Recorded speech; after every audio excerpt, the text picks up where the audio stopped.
靚模組合東甩出席寫真集發佈會嘅時候，阿於呢一身比基尼打扮真係索盡全場啊！又玩遊戲，又榨橙汁，又整忌廉溝鮮奶，睇嚟阿於今日你好勁噃！大家都好性感啊！因為我行性感路線㗎嘛，咁去盡啲咯。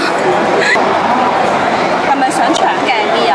唔係啊，因為公司安排啲套衫俾我嘅，係啊，同埋我都行性感路線，所以就咁樣着咯，係啊，唔好嘥咗我個身材。嗱，話時話啦，你哋今年會唔會入書展幫手做下宣傳，性感啲咁出席呢？就唔會啦，因為都係以翻我哋平時嘅少女感覺為主，同埋書展你都唔會着比基尼落去啦，但係行 show 就可以着比基尼咯。你驚唔驚今年人嚟呢？其實都唔驚，因為我哋比其他嘅 model 咧都係冇咁出位啦，同埋即係都唔似佢哋咁風頭火勢咁樣，都係做翻好份內事為主咯。最近毛媽咪呀、Phoebe 同埋黃蓉等等嘅寫真集被評為第2類不雅物品，阿東甩你哋又點睇呢？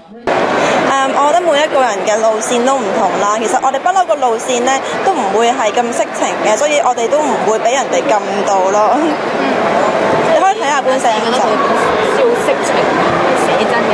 其實我諗唔使我講啦，其實大家都睇到點解淫審處會唔俾都係有個原因㗎嘛。